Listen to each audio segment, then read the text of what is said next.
We found out this week that fans will be allowed back in under the new tiered system. Anfield can welcome back supporters, given Liverpool's in Tier 2. Just how symbolic a moment will it be to have supporters back in the stadium supporting you again?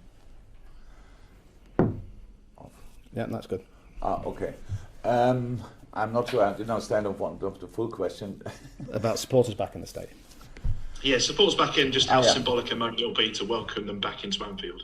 Okay, so I think we are all really waiting for little steps in the right direction, not only in football, in all parts of life. And these things with tier 1, 2 and 3, it's the best idea we have in the moment in this country, so means it depends to how many people are getting infected over in a specific period of time. And so yes, I understand that there are obviously some discussions about why it's an advantage for some clubs. I said before I knew which tier Liverpool will be in. It's not discussing the advantage or disadvantage of this or that. It's just making small steps in the right direction, and I hope this is the sign for it. And so I'm happy, obviously, that we can bring in 2,000 people. Nobody knows how long we can do that, but I don't even know in a moment for which game it would be the first time and all these kind of things. But I just think we should discuss this not on the basis of an advantage or a disadvantage for this or that team, because the world is in a difficult place, and we all wait for small steps, and it's a small step in the right direction. That's how I see it. There was the news as well from UEFA about your game against Midtjylland going back to Dortmund. That'll be a nice homecoming for you, will it? Oops. Would be kind of. I'm just not sure if that will happen. I think pretty much on the same day the rules for Denmark changed. So for us traveling to Denmark, so we have no influence on that. So we fly to Midtjylland or to Dortmund, wherever we have to. We are the away team, so we play. Where we have to play wherever it is, and Dortmund, I think it's rather coincidence than anything else. Would be obviously a place I know, but and not too far away, because I think there were in the very beginning other options as well where we have to fly really long. So as long as we don't have to fly longer than we would fly to Denmark, I'm fine with the destination. And just finally, can you just give us an update on the squad? How are the players? Any update perhaps on Jordan Henderson or Thiago Alcantara? Hendo trained yesterday at parts of team training and then had then his individual session. So we have to see what we do with that. All the other players who played now, they are still in recovery. So that's how it is. And when you have only this few days in between, and so we have to make late decisions. So if you would ask me now which will be your lineup, and I would be in the mood to tell you, I couldn't, because I make this decision as late as possible, because I have to wait for the medical department telling me who looks like ready, and then we have from now on another 25 and a half hours roundabout to make sure that that we bring the fittest and freshest players on the pitch. Fantastic. Okay, Mandy from PLP, and then we go to James Mountford after Mandy's two for BBC Merseyside. Hi Jürgen, Brighton have to win at home this season, but how impressed were you with the way that they played against Aston Villa last weekend? Brighton is, as might be a good example of how good they are actually, but even in the other games when the results were not that good, it's pretty special with Brighton. So look, we have analyst meetings obviously a lot, and I have analysts who are really honest in that. So if they think the opponent is a tough one to play, they tell me in the first second of the meeting when we see all the results they had in the last 6, 7, 8 games, and they say, okay, the results don't look like, but they are in a really good moment. So they play just good football. You can see that it was since they work together now, and they have always possession, a lot of possession in the game. The football playing side, the clear idea, adapt sometimes a little bit system-wise, but most of the time play the same system and stick to that and do that really well. So yes, they don't score or didn't score so far, maybe often enough to get the results out of it, but we cannot go there and expect that they will not finish their situations off. Of course not. We have to make sure that we are ready for a lot of necessary defensive work, because they make the pitch big. And Brighton pitch is anyway big, and then they make the pitch, even try to use all of it, and then it's just hard work, and that's what we have to be ready for. We were always so far, and we have to be again. And Graham Potter says that he believes you've got arguably the best front four in world football. Firstly, I presume you agree. And secondly, how pleased are you with the way that Jota's settled in so quickly, and has he made your side a much stronger Liverpool team? Thank you, Graham. Yeah, Diogo obviously settled in nicely, and that's true.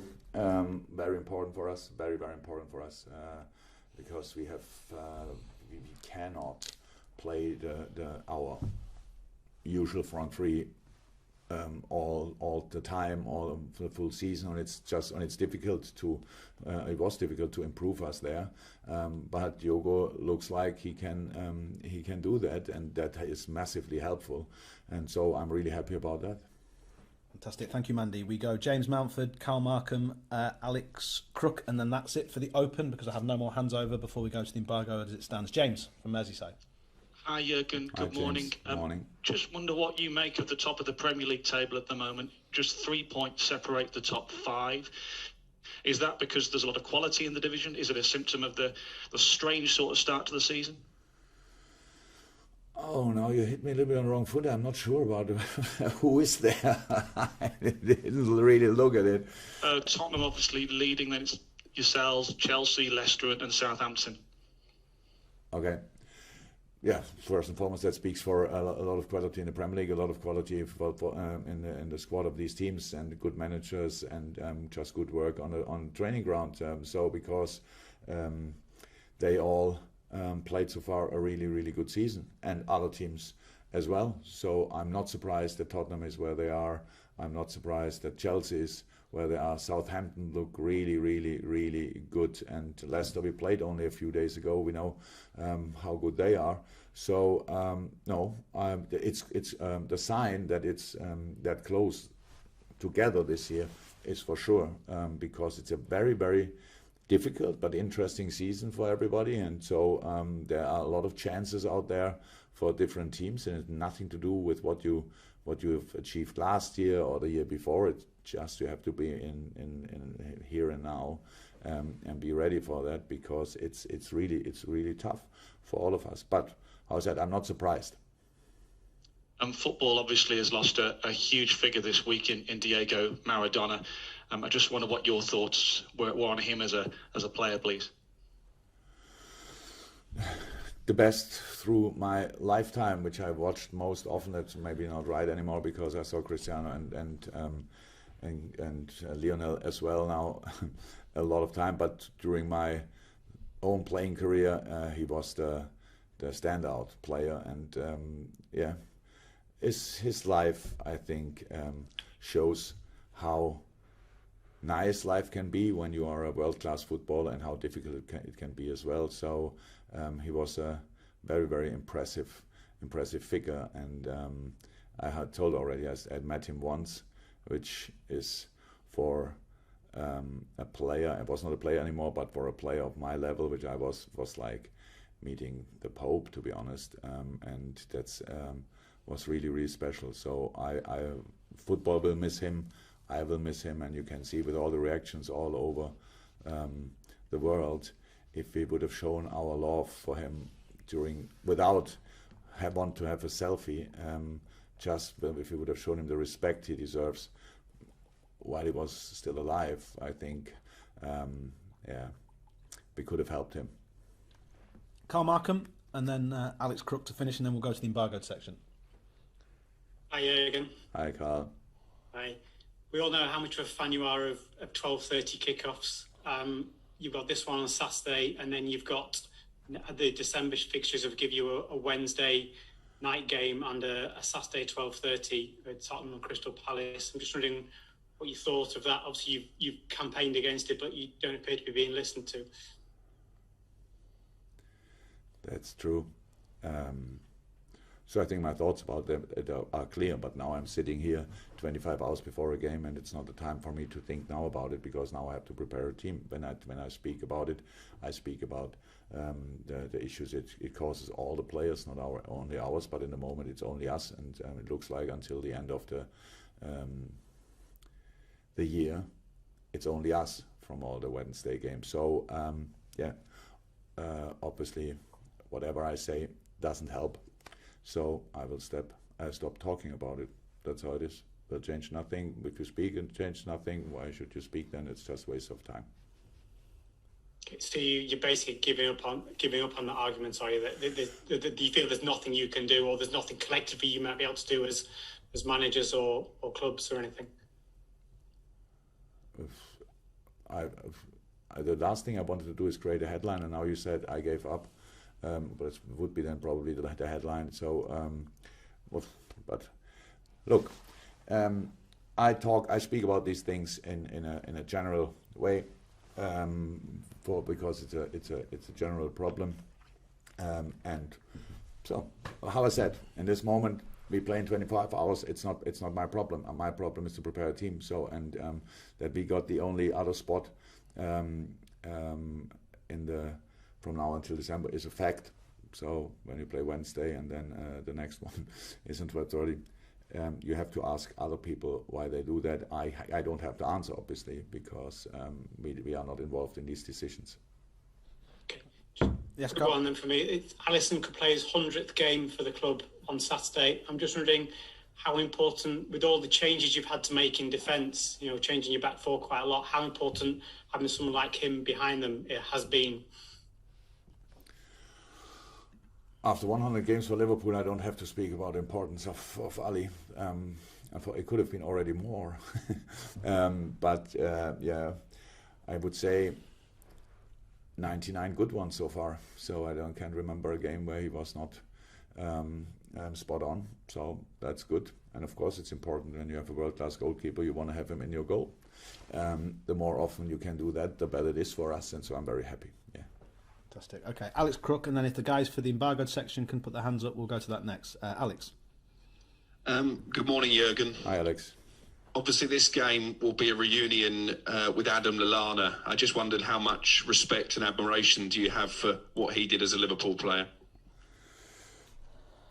Thank God I said it all already when he left, and we still miss him. But it's not easy to miss Adam Lallana, because pretty much everybody here in the club has still contact with him.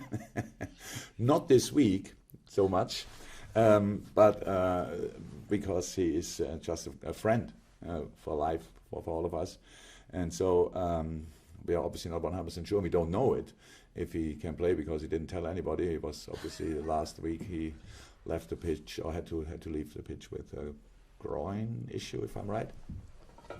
So I would expect him to be on the pitch tomorrow, to be honest, and then for 90 minutes, I know Adam well enough. The friendship we will put all the friendship a little bit aside, and after the game, we will be friends again. That's the nice thing with friends. Okay. And just based on what you've already said about fixture congestion and obviously the injury problems you've had, do you think this season is going to be even harder for you to win the title than last season, given what you've got to contend with? Yes. Oh, sorry, I've muted you there, Alex. My problem. Sorry, I was going to go to the embargo section. You need to unmute yourself, Alex, if you've got a follow-up. There we go. No, I mean, that was my question, really. Just wondered if Jürgen could expand on the reasons why. Why should I? You say all the things. It's before that, so it's more difficult. That's it.